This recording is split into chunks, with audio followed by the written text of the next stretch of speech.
नमस्कार, मैं आचार्य अनुपम जोली।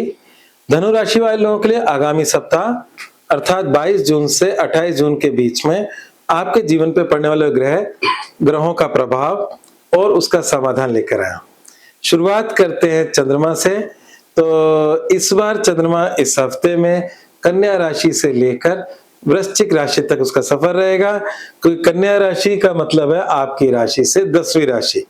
धनु राशि वालों के लिए 10वां चंद्रमा और 11वां चंद्रमा बहुत ही शुभ लाभकारी होता है। तो सप्ताह की शुरुआत बहुत ही सशक्त पावरफुल तरीके से हो रही है, आपके करियर और लाभ को लेते हुए हो रही है। सप्ताह के अंतिम दिन आपका चंद्रमा आपकी राशि से 12वां होगा, जो कि व्यर्थ के खर्चे, व्यर्थ की चिंताएं, व्यर्थ की परेशानियों से लेके जा सकता है आपको। और वो समय होगा 26 जून दोपहर 12:33 से 28 जून। तो ये थोड़ा सा आपका जो समय है डिस्टर्बेंस का होगा। शेष समय आप मतलब शुरुआती समय आपका बहुत अच्छा है। बाकी ग्रहों की बात करें तो उसमें एक ग्रह का परिवर्तन थोड़ा सा आपके जीवन में कष्टदायक है। वो परिवर्तन 22 तारीख को हो रहा है, वो है बुध का परिवर्तन। अभी तक बुध मिथुन राशि में थे। मिथुन राशि में आपके करियर, आपके वैवाहिक जीवन, इन सबको बड़ा सुरक्षित सा कर रहे थे।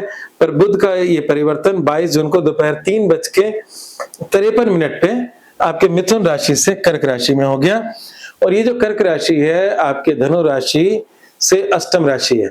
और अष्टम राशि में इस समय आपके राशि स्वामी बृहस्पति स्वयं उच्च चुके हैं, बुध वहां बैठे हैं और शुक्र यहां बैठे हैं। तो 3 ग्रहों का अष्टम ग्रह से गुजरना थोड़ा बहुत चिंताएं देता है। तो इस समय कोई भी कार्य कर रहे हो तो संभल कर करें, कोई जल्दबाजी में ना करें।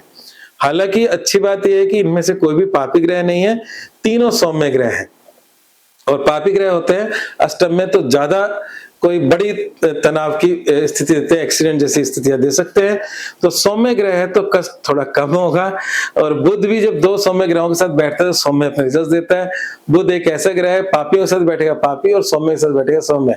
तो यहाँ पर तीनों ग्रहों का ये कॉम्बिनेशन थोड़ा सा आपकी लाइफ में परेशानी दे रहा है।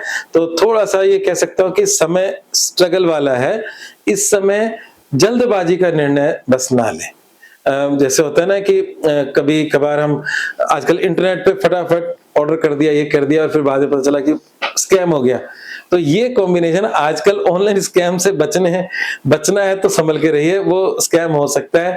बुध आपकी ये आईटी ऑनलाइन चीजों का कारक है, वो भी अष्टम में है ना। तो ये सारा जो कॉम्बिनेशन है, मैं बार बार यही कह रहा हूं कि कोई आपके साथ नुकसान या धोखा ना हो जाए, उसका ध्यान रखें।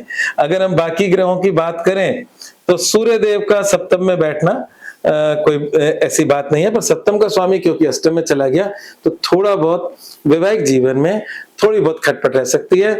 आपका जीवन साथी जो है इस सूर्य के प्रभाव से और बुध के अष्टम के प्रभाव से थोड़ा सा इस समय व्यवहार पक्ष के अंदर अहंकार या इस तरह की बातें हो सकती है। वो आप सोच समझ के समझदारी से उसको भी आप हैंडल कर सकते हैं अगर समझदार हैं तो। वैसे समझदार ही है। और अगर हम बात करें कि मंगल का छठे में बैठना, कुल मिलाकर बात यह है कि थोड़ी बहुत चीजें क्या क्या कर रहे हैं वो बताते हैं। एक तो शत्रु नाश कराता है छठे का मंगल, तो शत्रु पे विजय दिलाता है, इसमें कोई शक नहीं है। पर इस मंगल के बैठने से आपका 12वां घर या आपकी राशि से 12वीं जो राशि है वो बहुत एक्टिव हो रही है। मंगल की दृष्टि है वहां पर, उच्च के बृहस्पति की दृष्टि है और दोनों की दृष्टि यहां पर है। और ये दृष्टि आपको कोई बड़ा खर्चा करा सकता है, पर पॉजिटिव खर्चा ही कराएगा, मांगलिक खर्चा कराएगा। तो इस हफ्ते कोई बड़ा खर्चा संभव है और वो खर्चा पारिवारिक भी हो सकता है, मांगलिक भी हो सकता है, इसमें कोई शक नहीं। क्योंकि बृहस्पति एक अच्छा ग्रह है, मंगल स्वयं का ग्रह है। इवन इस समय अगर लेजर ट्रिप पे विदेश जाना चाहते हो तो उसके लिए समय बहुत ही अच्छा है, क्योंकि ये दोनों ग्रह उसको एक्टिव क्यों है, विदेश यात्रा इस समय बड़ी आसानी से हो सकती है। मेरा अनुभव है 12वां घर विदेश का होता है, ये एक्टिव होता है तो विदेश यात्रा हो सकती है। पर मेरा अनुभव है कि अगर 8वें घर में भी कुछ ग्रह एक्टिव कर रहे हो और 12वां घर एक्टिव हो, दोनों घर एक्टिव हो, तो ऐसा व्यक्ति विदेश यात्रा करता है तो कर सकता है। तो अगर कोई व्यक्ति नौकरी में है, उसका कुछ विदेश की व्यवस्था बन रही हो और लेजर ट्रिप की बात हो रही हो, तो दोनों के योग इस समय बन रहे हैं। और बाकी मैं एक बात फिर कह दूं, क्योंकि शुक्र गुरु बुध आपके अष्टम में है, तो किसी भी प्रकार का कोई भी बड़ा खतरा मोल ना लें। जैसी चल रही है लाइफ उसको चलने दे, अपनी तरफ से कुछ नया एक्सपेरिमेंट मत करें, बिजनेस में भी ना करें। कई बार होता है हम कुछ नया एड ऑन कर लेते हैं और फिर नुकसान उठाते हैं। तो इस समय समझ लीजिए जोखिम वाला समय चल रहा है, हमें संभल कर चलना है, और जितने गुप्त काम करेंगे उतनी सफलता मिलेगी, जितने शोर मचाए काम करेंगे सफलता नहीं मिलेगी, क्योंकि ये खाना लॉस का तो है पर गुप्त चीजों का भी है। और जब आपके खुद का राशि स्वामी उच्च का वहां बैठा हो, आपके करियर का लॉर्ड बुध वहां बैठा हो और शुक्र वहां बैठा हो, तो इस समय गुप्त चुप में किए शुभ काम सफल हो जाएंगे, शोर मचाए काम असफल हो जाएंगे। और सप्ताह को ठीक करने का उपाय क्या है? उपाय मैं बुध और गुरु दोनों के उपाय दे रहा हूं, दोनों का थोड़ा सा अच्छा कर सकते हैं।